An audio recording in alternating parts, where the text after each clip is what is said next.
Namaste, welcome to One TV News.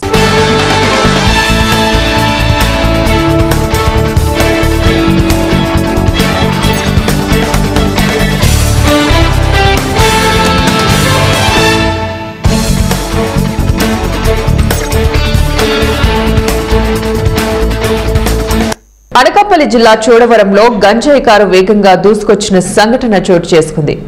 Chodavaram పోలీసులు చాలా కష్టం మీద కారును అడ్డగించడం, వాళ్ళని తప్పించుకొని పారిపోయినప్పటికీ చోడవరం సీఐ అప్పలరాజు గారు, ఎస్ఐ నాగ కార్తిక్, కానిస్టేబుల్ చిరంజీవి మరియు పోలీస్ సిబ్బంది చాలా కష్టం మీద పట్టుకోవడం జరిగింది.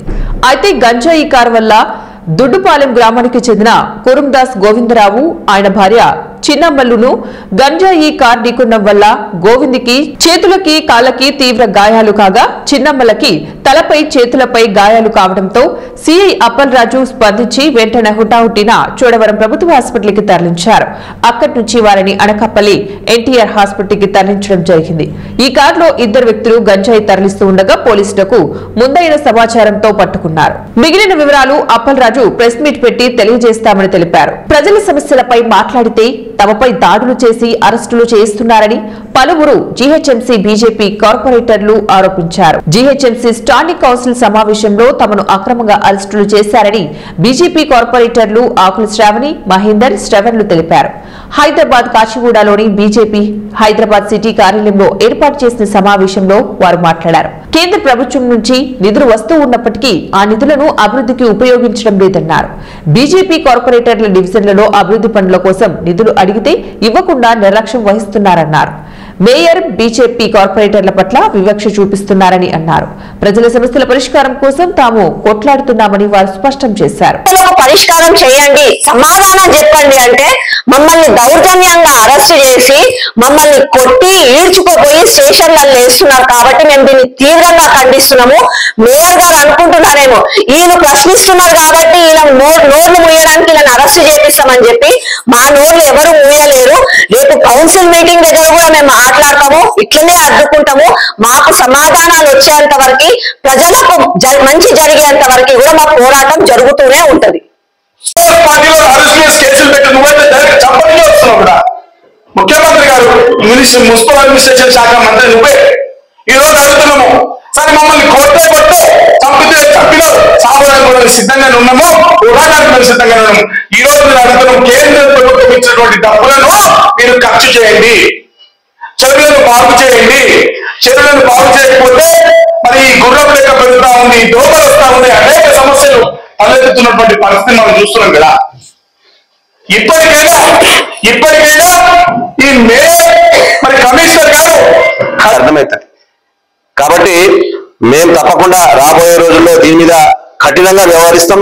మా పార్టీ కూడా మాకు అండగా ఉన్నది. భారతీయ జనతా పార్టీ కార్పొరేటర్లు అంటే ఏ విధంగా ఉంటారు? భారతీయ జనతా పార్టీ కార్పొరేటర్లు ప్రజల కోసం అనుక్షణం పోరాడతారు. ప్రజలకు న్యాయం జరిగే వరకు, మా డివిజన్ లో ఉన్నటువంటి న్యాయం జరిగే వరకు మేము తప్పకుండా పోరాడతాం. మా డివిజన్లు, మా సర్కిల్ నుంచి వచ్చే రెవెన్యూ మాకే ఖర్చు పెట్టాలి అని చెప్పి నేను గట్టిగా డిమాండ్ చేస్తున్నాము. మరి వార్తలు వినిపిస్తున్నాయి, రేపు నగరాన్ని 4 కార్పొరేషన్లు చేస్తారని. హైదరాబాద్ లోని కాచిగూడలో బీసీ రిజర్వేషన్లు, సర్పంచ్ ఎన్నికలు, భవిష్యత్తు కార్యాచరణ వైబీసీ జేఏసీ విస్తృత స్థాయి సమావేశం బీసీ కుల సంఘాల జేఏసీ చైర్మన్ కురుందాం గణేష్ చారి అధ్యక్షతన నిర్వహించారు. BC JAC working chairman Jajula Srinivas Goud నేతృత్వంలో జరిగిన ఈ సమావేశంలో మాజీ గవర్నర్ బండారు దత్తాత్రేయ, కాంగ్రెస్ నేతలు వి హనుమంతరావు, మధు యాష్కి గౌడ్, హైకోర్టు రిటైర్డ్ న్యాయమూర్తి జస్టిస్ చంద్రకుమార్, సాహిత్య అకాడమీ మాజీ చైర్మన్ జూలూరి గౌరీశంకర్ పాల్గొన్నారు. సుదీర్ఘంగా సాగిన జేఏసీ సమావేశంలో 136 కుల సంఘాల రాష్ట్ర అధ్యక్షులు, 40 బీసీ సంఘాల అధ్యక్షులు, అన్ని యూనివర్సిటీల ప్రొఫెసర్లు, 20 ఉద్యోగ సంఘాల నేతలు, అన్ని యూనివర్సిటీల విద్యార్థి జేఏసీ నేతలతో కలిసి వందలాది మంది బీసీ ఉద్యమకారులు పాల్గొన్నారు. ఈ సందర్భంగా బీజేపీ జేఏసీ పూర్తి కార్యవర్గాన్ని ప్రకటించారు. బీసీ జేఏసీ రాష్ట్ర చైర్మన్ గా బీసీ సంక్షేమ సంఘం జాతీయ అధ్యక్షులు జాజుల శ్రీనివాసగౌడ్ ను సమావేశం ఏకగ్రీవంగా ఎన్నుకుంది. ఈ సందర్భంగా జార్జిల శ్రీనివాస గౌడ్ మాట్లాడుతూ దొడ్డిదారిన బీసీలను నమ్మించి మోసం చేస్తూ కాంగ్రెస్ ప్రభుత్వం సర్పంచ్ ఎన్నికలు నిర్వహిస్తోందని, చట్టబద్దమైన రిజర్వేషన్లు కావాలని బీసీలు కోరుతుంటే పార్టీ పరంగా ఇస్తామంటూ మాట మారుస్తోందని ఆయన ఆగ్రహం వ్యక్తం చేశారు. గాంధీ భవన్ లో ప్రకటించవలసిన పార్టీ పరమైన రిజర్వేషన్లను కేబినెట్ లో ప్రకటించడం ఎంతవరకు సమంజసమని ఆయన ప్రశ్నించారు. బీసీల పట్ల కాంగ్రెస్ ప్రభుత్వానికి చిత్తశుద్ధి ఉంటే తక్షణమే బీసీ సంఘాలు, కుల సంఘాలు, మేధావులతో చర్చించాలని, సర్పంచ్ ఎన్నికలకు ముందే సీఎం నేతృత్వంలో అఖిలపక్షంతో ఢిల్లీకి వెళ్లి ప్రధానితో భేటీ కావాలని, డిసెంబర్ మొదటి వారం నుంచి జరిగే పార్లమెంట్ సమావేశాలను వేదికగా చేసుకుని రాహుల్ గాంధీ ద్వారా పార్లమెంటులో ప్రైవేటు బిల్లులను ప్రవేశపెట్టాలని ఆయన డిమాండ్ చేశారు. బీసీ జేఏసీ ఉద్యమాన్ని రాష్ట్ర వ్యాప్తంగా ఉధృతం చేస్తామని, అందులో భాగంగానే ఈ నెల 25వ తారీఖున కేంద్ర రాష్ట్ర ప్రభుత్వాల దిష్టిబొమ్మల దహనం, 30వ తారీఖున బీసీల రాజకీయ యుద్ధ బేరీ సభ, డిసెంబర్ 9వ తారీఖున పార్లమెంటు ముట్టడి ఆందోళన కార్యక్రమాలు నిర్వహించాలని ఆయన పిలుపునిచ్చారు. తెలంగాణ రాష్ట్ర ఏర్పాటులో అత్యంత కీలక పాత్ర, చాలా కీలకమైన పాత్ర పార్లమెంట్ చట్టం ద్వారా ఏర్పడింది. అందుకే వాళ్ళ 42% రిజర్వేషన్ అనేది కూడా పార్లమెంట్ చట్టం ద్వారానే ఇవాళ చూసిన గౌరవ సుప్రీంకోర్టు యొక్క జడ్జిమెంట్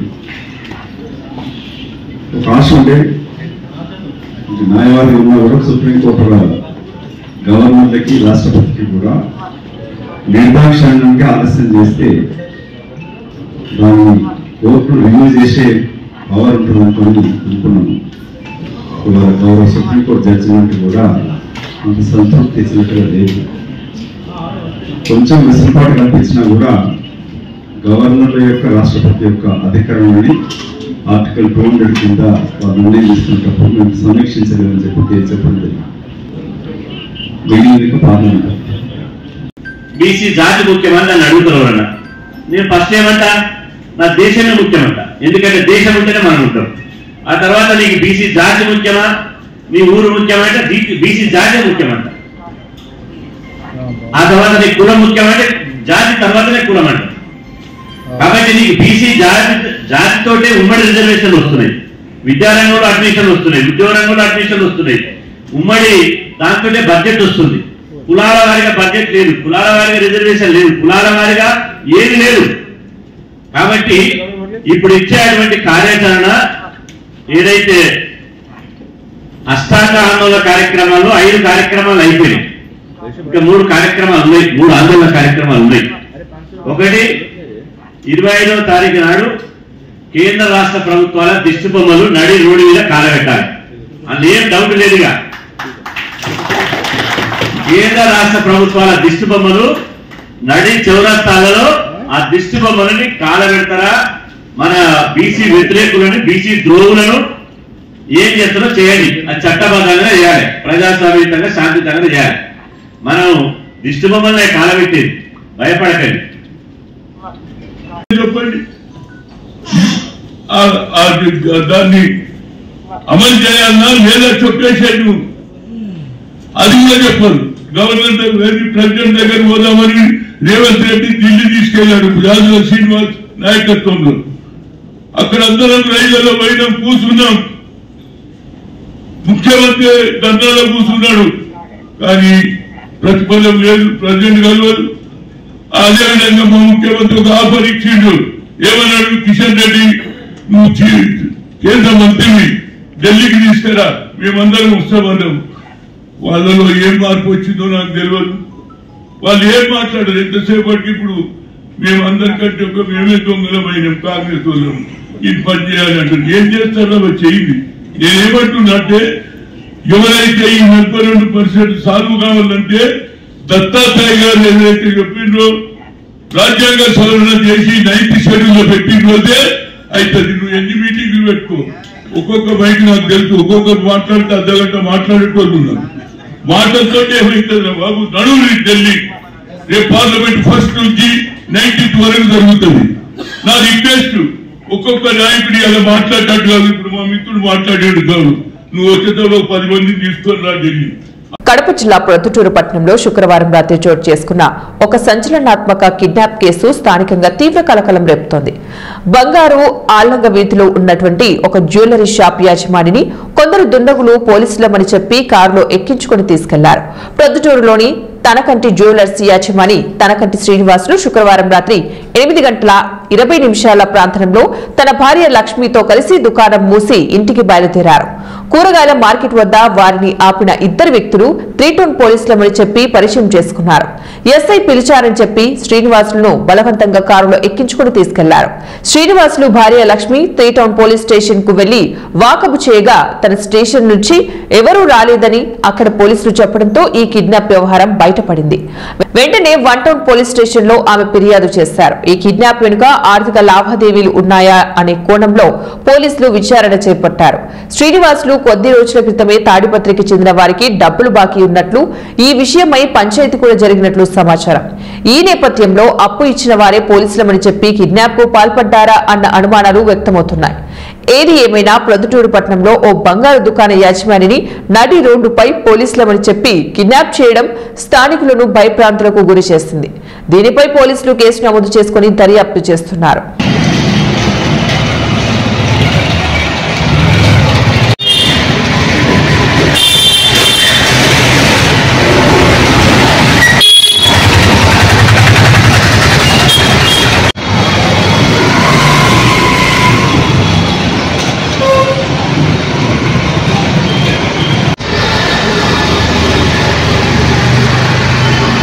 ప్రకాశం జిల్లా మార్కాపురం మండలంలోని బిరుదల వరస గ్రామంలో త్రాగునీటి సమస్య తీర్చాలని శుక్రవారం గ్రామ మహిళలు, ప్రజలు బిందెలు, డ్రమ్లతో ఆందోళన చేపట్టారు.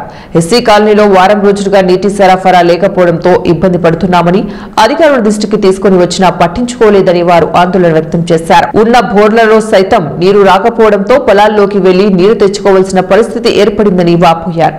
అధికారులు ఇప్పటికైనా స్పందించాలని గ్రామస్తులు కోరుతున్నారు.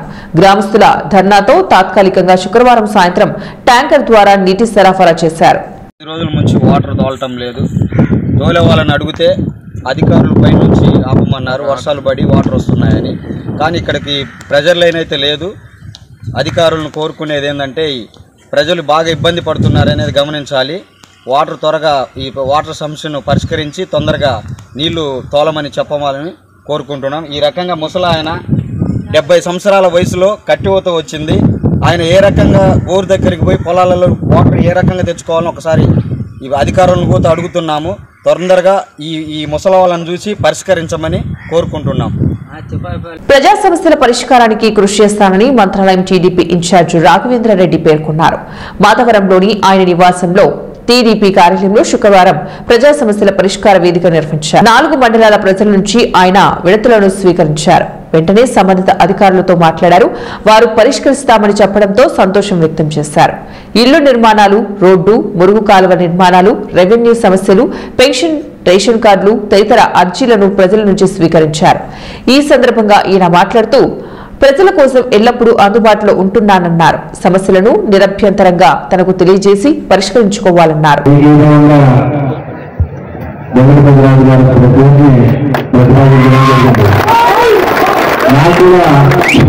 చాలా ఆనందం అనిపించింది. మంచి రైతు కుటుంబం వ్యక్తిని ఈ సహకార సంఘానికి విధంగా నానా రకాలుగా నానా ప్రయత్నాలు కూడా చేయడం జరిగింది. కొంతమంది ఆయనకి చైర్మన్ పని పూర్తిరావడం కూడా జరిగిందని తెలుగుదేశం పార్టీలో జయశంకర్ భూపాలపల్లి జిల్లా నేరేడుపల్లి, ప్రగతి సింగారం, వసంతాపూర్, కొప్పల్ల గ్రామాల్లో వరి ధాన్యం కేంద్రాలను ఎమ్మెల్యే గండ్ర సత్యనారాయణరావు ప్రారంభించారు. శాయంపేట మండలం నేరేడుపల్లి, ప్రగతి సింగారం, వసంతాపూర్ మరియు కొప్పల గ్రామాల్లో భూపాలపల్లి ఎమ్మెల్యే గండ్ర సత్యనారాయణరావు పర్యటించారు. ఆయా గ్రామాల్లో ఐకేపీ, PACS ఆధ్వర్యంలో ఏర్పాటు చేసిన వరి ధాన్యం కొనుగోలు కేంద్రాలను ఎమ్మెల్యే ముఖ్య అతిథిగా హాజరై ప్రారంభించారు. అనంతరం ఎమ్మెల్యే గండ్ర సత్యనారాయణరావు మీడియాతో మాట్లాడుతూ రైతులు ఆరుగాలం కష్టపడి పండించిన ప్రతి ధాన్యపు గింజను ప్రజాప్రభుత్వం పూర్తిగా కొనుగోలు చేస్తుందని తెలిపారు. రైతులు నాణ్యమైన ధాన్యాన్ని కొనుగోలు కేంద్రాలకు తీసుకువచ్చి ప్రభుత్వం నిర్ణయించిన గిట్టుబాటు ధరలు పొందాలని రైతులను ఎమ్మెల్యే కోరారు. రైతుల సంక్షేమమే సీఎం రేవంత్ రెడ్డి ప్రజాప్రభుత్వ ప్రధాన లక్ష్యమని, ఎవరూ ఇబ్బందులు పడకుండా ధాన్యం కొనుగోలు ప్రక్రియను పారదర్శకంగా జరపాలని సంబంధిత శాఖల అధికారులకు ఎమ్మెల్యే సూచించారు. ఈ కార్యక్రమంలో ఎమ్మెల్యే వెంట పలువురు ప్రజాప్రతినిధులు, అధికారులు, కాంగ్రెస్ నేతలు, రైతులు పాల్గొన్నారు.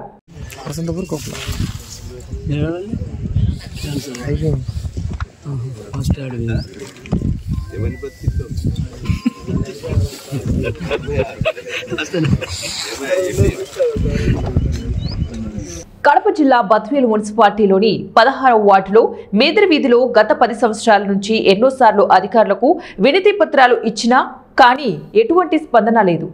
ఇల్లు కట్టుకుంటాము అనుకుంటే రోడ్డుకు అడ్డంగా ఇంటిని నిర్మించి ఇబ్బందికి పెడుతున్నారని అన్నారు. రోడ్డును ఆక్రమించి ఇంటి నిర్మాణాన్ని చేపట్టడం ఎంతవరకు కరెక్ట్ అని, దీనిపై అధికారులకు ఎన్నోసార్లు అర్జీలు ఇచ్చినా కానీ పట్టించుకోవడం లేదని అన్నారు. ఇప్పటికైనా అధికారులు దీనిపై చర్యలు తీసుకుని వెంటనే గోడను తొలగించాలని వారు కోరుతున్నారు. మున్సిపల్ కౌన్సిలర్కు ఇవ్వడం జరిగింది వినతి పత్రము. కానీ మున్సిపల్ కౌన్సిలర్ వచ్చి చూసి వెళ్ళినాడు. చూసి వెళ్ళిన తర్వాత పడగొడతామని చెప్పినారు. మళ్ళీ ఇప్పుడు చేస్తాం లేదని చెప్పేసి మళ్ళీ ఆపేసిండ్రు, చేయడం లేదు. ఈ వీధికి చాలా ఇబ్బందికరంగా ఉంది. మేము ఇల్లు కట్టుకోవాలనుకుంటే ఎటువంటి ట్రాక్టర్లు కానీ ఏ వాహనాలు వచ్చే అక్రమంగా 5 అడుగులు వెనక్కి వచ్చి కట్టుకొని ఉన్నారు. దీన్ని వచ్చేసి మేము ఎంఆర్ఓ సార్ దృష్టికి, మున్సిపల్ కమిషనర్ సార్ దృష్టికి తీసుకెళ్ళినాము. ఆయన కూడా దానికి స్పందించి 2 సార్లు వచ్చి తొంగి చూసేసి దీనికి ఏదో ఒకటి చేస్తానని చెప్పి వెళ్ళిపోయారు. దాని తర్వాత ఇప్పటికి కాల పరిమితి జరుగుతూ ఉందే కానీ పని మాత్రం జరగడం లేదు. రేపు మేము ఇల్లు కానీ ఏదైనా కానీ కట్టుకున్నామంటే వచ్చే వాళ్ళకు పోయే వాళ్ళకి దారి లేకుండా వెళ్తుంది. కాబట్టి మీరు సమగ్ర విచారణ చేసి మాకు న్యాయం చేకూర్చురని చెప్పి మేము ఆశిస్తున్నాం సార్. ఎల్లప్పుడూ మిమ్మల్ని ఆశిస్తున్నాం మేము. మాకేదో ఒకటి న్యాయం చేయండి మీరు తొందరగా. మీరు లేదంటే చాలా పెద్ద సమస్యలు జరుగుతాయి ఇక్కడ. ఎవరితో ఏం మాట్లాడినా ఏం చేసినా కానీ మీరు ఏదైనా మాట్లాడాలనుకుంటే కమిషనర్ దృష్టికి కానీ ఎంఆర్ఓ దృష్టికి తీసుకువెళ్ళండి అని చెప్తాండ్రు. మేము మీ దృష్టికి తీసుకుని వచ్చిన తర్వాత కూడా మీరు ఇంతవరకు వచ్చేసి మాకు ఏ న్యాయం చేయండి. మేము ఇక్కడ ఇల్లు కొన్నాము ఈ మేదర వీధిలో సార్. మాకు దారి లేదు సార్. దారికి అడ్డము రూమ్ కట్టినారు. ఆ రూమ్ తొలగించి మాకు ఏదైనా దారి చూపింది సార్. ఆటాలు రావు, ఏమి మాకు ఇబ్బందిగా, చాలా వర్షం వచ్చే మేము ఇంట్లోకి వచ్చేదానికి కానీ లేదు సార్. మాకు దారి అడ్డం కట్టిండ్రు రూమ్. ఆ రూమ్ తొలగించి మాకు దారి చూపింది సార్. మీరు అందరు దయవంచి సార్. రంగారెడ్డి జిల్లా షాద్ నగర్, ఫరూక్ నగర్ లో పోలీసులు కాటన్ సర్చ్ తనిఖీలలో DCP Rajesh, additional DCP Purnachander, ACP Lakshminarayana, 234 పోలీసు సిబ్బంది పాల్గొన్నారు. పోలీసుల తనిఖీల్లో 6 బెల్ట్ షాపులపై కేసులు, 2 గుట్కా కేసులు, 30 సరైన పత్రాలు లేని బైకులను సీజ్ చేశారు. డీసీపీ రాజేష్ మాట్లాడుతూ కార్డన్ సర్చ్ అనేది ప్రజల్లో భద్రతను పెంపొందించుటకు మాత్రమే అని అన్నారు. అక్రమార్కులను, నేర చరిత్ర కలిగిన వారిని గుర్తించుటకే ఈ తనిఖీలు తరచూ నిర్వహిస్తామన్నారు. ఈ టోటల్గా 9 టీమ్స్ గా డివైడ్ అయ్యి మొత్తం బ్లాక్ వైజ్ ఆల్మోస్ట్ మన ఫరూక్ నగర్ ఏరియా అంతా కూడా కవర్ చేసి మన సస్పెక్ట్స్ ని చెక్ చేయడం జరిగింది. ప్యాప్లాన్ మన డివైస్ ద్వారా సస్పెక్ట్స్ చెక్ చేయడం జరిగింది. కొంతమంది వారెంట్స్ వారు ఉన్నారు, చెక్ చేయడం జరిగింది. అట్లనే టోటల్ ఒక 24 వెహికల్స్ సీజ్ చేయడం జరిగింది. ఎక్కడ నెంబర్ ప్లేట్ లేకుండా, ఎటువంటి డాక్యుమెంట్స్ లేకుండా వెహికల్స్ 24 సెలెక్ట్ చేసినాము. అట్లా ఎక్సైజ్ కేసులు బెల్ట్ షాప్ లో 6 సీజ్ చేయడం జరిగింది. అక్కడ ఉన్న మెటీరియల్ కూడా అంతా కూడా సీజ్ చేసి కేసులు రిజిస్టర్ చేస్తున్నాము. అట్లే గుట్కా ఒక 2 షాపుల్లో గుట్కా అమ్మటం జరిగింది, అది కూడా తీసుకున్నాం జరిగింది. ఒక డ్రంక్ అండ్ డ్రైవ్ కూడా నిర్వహించినాం. ఇట్లనే వెహికల్ చెకింగ్ చేసి టోటల్ ఏరియా అంతా కార్డన్ చేసి టోటల్ మన కట్ ఆఫ్ టీంలు పెట్టి డ్రంక్ అండ్ డ్రైవ్ చెకింగ్ కూడా చేసిన జరిగింది. ఒక 10 కేసులు చెక్ చేసినాము. అట్లా ఓపెన్ డ్రింకింగ్ ఎక్కడ కూడా పబ్లిక్ ప్లేసెస్లో, ఐసోలేటెడ్ ప్లేసెస్లో డ్రింకింగ్ చేసే వాళ్ళని కూడా చెక్ చేసినాము. అట్లా ఒక 10 మందిని కూడా మనం ఐడెంటిఫై చేసి కేసు రిజిస్టర్ చేస్తున్నాము. ఈ ఎక్సైజ్కి సహకరించిన ప్రజలందరికీ, మా తోటి పోలీస్ సిబ్బంది అందరూ కూడా, అట్లే మీడియా మిత్రులందరూ కూడా మంచిగా సహకరించారు. దానికి అందరూ కూడా ధన్యవాదాలు తెలియజేస్తున్నాను. ఇట్లానే కార్డన్ సర్చ్ యాక్టివిటీస్ కూడా ఇది నాట్ జస్ట్ ఇది ఫస్ట్ కాదు, లాస్ట్ కాదు. ఇట్లా మనం ఇవి ఇప్పటి బులెటిన్ డీటెయిల్స్. నెక్స్ట్ బులెటిన్ లో మళ్ళీ కలుద్దాం. Until then keep watching 1TV news.